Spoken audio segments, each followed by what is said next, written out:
Assalamualaikum warahmatullahi wabarakatuh. Jadi, hari ini kumpulan kami akan melakukan tugasan BMMB 1104 iaitu Kesusasteraan dan Kebudayaan Melayu, iaitu kami akan mengkritik sesebuah sastera. Ahli kumpulan kami terdiri daripada saya iaitu Luqman Hakim, Haziq, Nasir dan Syakir. Baiklah, saya teruskan kepada pengenalan iaitu sastera remaja. Kesusasteraan remaja didefinisikan sebagai sebuah karya yang mampu memenuhi keinginan remaja yang tidak tercapai. Menurut Jumali Haji Selamat iaitu pada 2001, hubungan antara sastera dan golongan remaja memang tidak dapat dipisahkan kerana kedua-dua saling melengkapi. Sastera remaja bukan sahaja menjadi kegilaan para remaja untuk memilikinya, tetapi juga turut menjadi kegemaran masyarakat umum yang bukan sahaja sekadar berminat untuk menikmati karya tersebut, tetapi untuk turut memilikinya. Baiklah, antara tema novel remaja yang terdapat pada zaman sekarang iaitu terbagi kepada 6. Yang pertama, persahabatan. Yang kedua, kemasyarakatan. Dan yang seterusnya, perjuangan. Dan yang keempat, keagamaan. Dan seterusnya, kekeluargaan. Dan akhir sekali iaitu tema percintaan. Mari kita lihat jenis kritikan. Yang pertama, sanjungan. Pernyataan rasa kagum dan senang terhadap orang lain. Kritikan ini memuji karya dan pengarangnya yang berupaya menghasilkan pemikiran benar serta dapat menampilkan elemen karya yang menarik. Yang kedua, teguran. Teguran dan peringatan secara ikhlas yang lebih praktikal kerana pengkritik melaksanakan kajiannya dengan lebih berimbang dengan menyatakan keistimewaan, kekuatan teks berkenaan dan menunjukkan kekurangannya. Yang ketiga, saranan. Memperbaiki kekurangan serta memantapkan unsur-unsur yang membina dalam karya. Kritikan ini bersifat memberi alternatif untuk membaiki kekurangan. Kritikan ini mengalihkan nilai yang positif dan amat signifikan kepada khayal pembaca, pengarang dan pengkritik sendiri. Yang keempat, pendekatan. Suatu proses mendekati sesuatu karya. Kritikan ini merupakan suatu usaha untuk mencapai pengertian terhadap sesuatu penelitian. Pengkritik berlandaskan suatu aspek atau tujuan tertentu. Yang kelima, penganalisisan. Kritikan bersifat penyelidikan untuk mengetahui keadaan yang sebenarnya termasuk menentukan kedudukan, prestasi atau pencapaian sesebuah karya sastera. Pengkaji melakukan penelitian dengan menghuraikan dan menganalisis karya tersebut. Yang terakhir, penilaian. Kritikan penilaian melihat adakah sebuah karya sastera itu bermutu atau sebaliknya. Pengkritik perlu mengetahui banyak aspek. Pengkritik tidak berat sebelah emosional dan tidak memihak kepada sesebuah pihak sahaja. Novel yang kami pilih ialah Impian Terlaksana. Karya ini ditulis oleh Najib A.H. iaitu daripada koleksi novel idaman remaja. Buku ini telah ditulis pada 2006. Mari kita lihat sinopsis novel ini. Novel ini mengisahkan sekumpulan pelajar yang ingin menghadapi peperiksaan penting yang pertama dalam hidupnya. Pelbagai cabaran dan halangan yang ditepuhi bagi merealisasikan impian kedua ibu bapa mereka. Aktiviti-aktiviti yang menarik turut dijalankan bagi membina semangat para pelajar tersebut. Namun, dapatkah mereka menjamin kehidupan yang sempurna selepas keputusan peperiksaan tersebut keluar? Jadi, kami akan mengkritik sastera yang kami pilih iaitu novel Impian Terlaksana. Baiklah, yang pertama kritikan sanjungan. Kritikan sanjungan dapat dilihat dalam novel ini pada perwatakan Nani itu sendiri yang amat disanjungi kerana dia menyedari akan kesilapan yang dilakukan dan berusaha untuk berubah ke arah yang lebih baik. Ini dapat dibuktikan dalam halaman 12 yang Nani memohon ampun kepada ibunya yang selama ini dia telah melakukan dosa kepada ibunya dan dia sedar akan dosa yang dia lakukan itu. Dan ibunya berasa pelik kenapa Nani ini meminta maaf kepada ibunya. Kerana sebelum ini Nani tidak pernah memeluk ibunya ataupun meminta maaf kepada ibunya sedalam ini. Jadi, ibunya hairan dan mengatakan, adakah aku bermimpi kerana anaknya tiba-tiba meminta maaf kepadanya. Jadi, saya mengkritik novel ini sebagai kritikan sanjungan kerana perwatakan Nani itu sendiri yang bersifat terbuka kerana dia menyedari akan kesilapannya dan memohon maaf kepada ibunya atas kesilapan yang dilakukan. Yang kedua ialah kritikan sanjungan.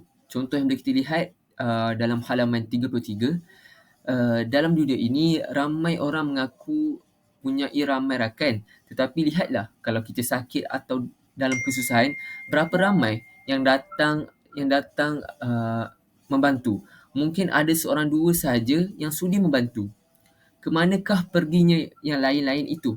Jadi saya menganalisis dan saya bersetuju perenggan itu sebagai kritikan sanjungan kerana penulis ini menggambarkan kehidupan atau situasi sebenar yang berlaku di dalam dunia ini, di mana penulis ini menterjemahkan dalam bentuk penulisan untuk membuka minda atau mata kepada remaja-remaja kepada zaman sekarang untuk mencari kawan yang ada dalam susah atau senang daripada mereka mencari kawan dalam dua muka.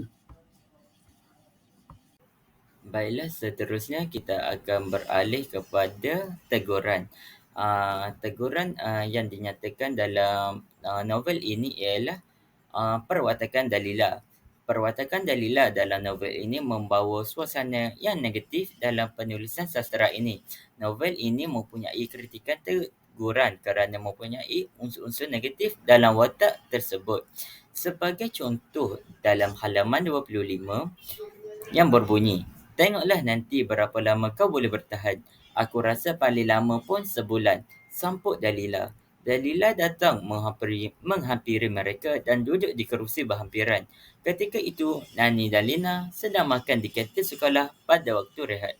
Jadi, saya berpendapat bahawa perwatakan Dalila ini membawa suasana negatif ataupun suasana yang tidak harmonik kerana sikap cemburu ataupun sikap tidak percaya kepada rakan. Sebagaimana bahawa Lina ini ingin berubah menjadi seorang yang lebih baik, tetapi Dalila ini tidak mempercayai Lina. Jadi Dalila ini terus bersikap merendah diri, merendah seseorang seperti Lina yang ingin berubah.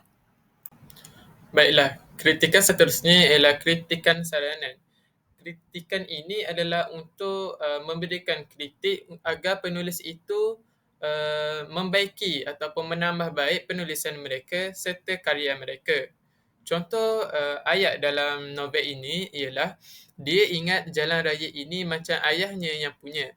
Lepas itu dia ingat nyawa boleh dibeli di supermarket, samput Nani. Okey, baiklah. Di sini terdapat pencampuran antara bahasa Melayu dengan bahasa Inggeris. Sepatutnya ayat yang patut digunakan oleh penulis ialah, dia ingat jalan raya ini macam ayahnya yang punya. Lepas itu, dia ingat nyawa boleh dibeli di pasar raya, samput Nani. Penggunaan gaya bahasa perlu ditambah baik dengan menggunakan bahasa Melayu secara sempurna. Hal ini dikatakan demikian kerana agar untuk mengelakkan daripada para remaja untuk terikut dengan penulisan yang telah diterbitkan oleh seseorang penulis. Jadi, sepatutnya bahasa Inggeris dengan bahasa Melayu tidak patut dicampur adukkan dalam sesebuah penulisan agar tidak merosakkan penulisan tersebut dengan pencampuran bahasa yang tidak sepatutnya. Seterusnya ialah kritikan terhadap pendekatan. Seperti yang dinyatakan pada awal video, kritikan pendekatan ini mempunyai 6 aspek perkara utama. Jadi pada hari ini saya akan menerangkan hanya 2 kritikan pendekatan, iaitu yang pertama, pendekatan moral dan pendekatan agama. Jadi, pendekatan moral adalah pendekatan ataupun penerapan nilai-nilai murni dalam yang terkandung dalam sesebuah novel.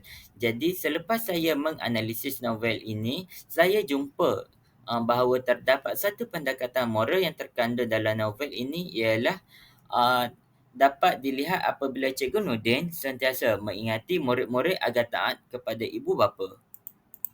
Aplikasi nilai moral dalam novel ini boleh dilihat macam mana Cikgu Nordin rasa mengingatkan murid-muridnya supaya taat kepada ibu bapa. Sebagai contoh, Cikgu Nordin terus berceramah. Dia memberi nasihat yang amat berguna kepada semua peserta.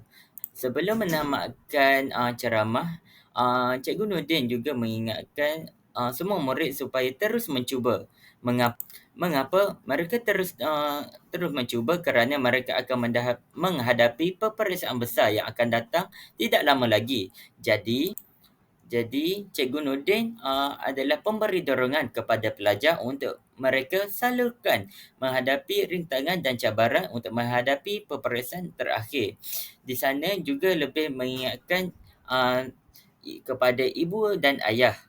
Ibu, ayah dan guru. Mereka adalah manusia yang sangat penting untuk mendekatkan diri dalam hidup kita untuk mendapat berkat daripada mereka. Sebagai contoh dalam halaman 7 ini, Cikgu Nordin juga mengingatkan selain daripada tidak derhaka kepada ibu bapa, murid-murid juga tidak patut derhaka kepada guru-guru.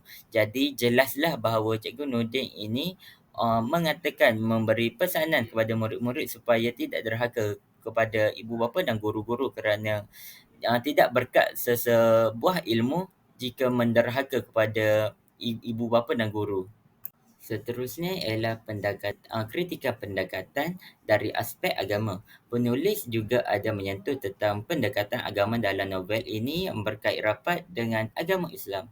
Sebagai contohnya, dalam halaman 13 terdapat suatu dialog yang berbunyi, "Tidak, banyak lagi. Semasa di kem, kami juga berpeluang solat 5 waktu berjemaah." Saya berpendapat bahawa penulis ini memang bagus kerana penulis ini menyelitkan elemen-elemen agama iaitu solat 5 waktu secara berjemaah di masjid ataupun di mana-mana tempat. Penulis ini ingin membuka idea ataupun minda kepada khususnya golongan generasi yang baharu untuk solat berjemaah. Saya juga rasa bahawa penulis ini amat bagus kerana secara tidak langsung pembaca-pembaca yang membaca novel ini ataupun karya sastera ini dapat mempraktikkan amalan solat 5 waktu ini secara dalam kehidupan yang sebenar dan diteruskan sampai ke akhir hayat. Penulis ini juga akan dapat amalan pahala jariah kerana mengajak ataupun mengajak orang-orang yang membaca ini mendekatkan diri dengan agama. Untuk kritikan yang seterusnya pula ialah penganalisisan. Novel yang digunakan ini menggunakan gaya bahasa yang mudah difahami oleh golongan remaja. Novel ini juga mempunyai jalan cerita yang sentiasa berkait. Contoh petikan ayat yang saya ambil daripada novel ini adalah musim pertandingan permainan bola jaring datang lagi. Ahli-ahli pasukan bola jaring SK Sinar Harapan datang berlatih di gelanggang. Mereka ialah Nani, Lina, Halimah, Dalila, Lacumi, Meme dan Kamariah. Rosida, Jamilah dan beberapa orang lagi turut datang untuk membantu pasukan sekolah berlatih. Seperti yang sudah saya beritahu sebelum ini, novel ini mempunyai jalan cerita yang sentiasa berkait daripada ayat pertama hingga ayat kedua dan seterusnya ayat ketiga. Novel ini juga menggunakan gaya bahasa yang tidak susah untuk difahami oleh golongan remaja seperti kami. Kesimpulannya, sastera remaja amat diperlukan dalam membina jati diri remaja bagi mendepani gelombang pada masa hadapan. Penghasilan karya yang bermutu menyumbang kepada pembinaan sosial remaja dengan pelbagai kepentingan yang telah dinyatakan seperti mampu membentuk kepribadian remaja, dapat menghargai karya-karya kreatif yang telah dihasilkan, memberi penekanan unsur keagamaan dan moral, mampu mengenali adat dan budaya serta dapat menyebarkan nilai-nilai kebangsaan dan sastera juga merupakan sebagai budaya ilmu dalam kalangan remaja. Semoga penghasilan karya sastera sentiasa diteruskan. Itu sahaja daripada kami. Sekian, wabillahi taufiq wal hidayah. Assalamualaikum warahmatullahi wabarakatuh. Terima kasih.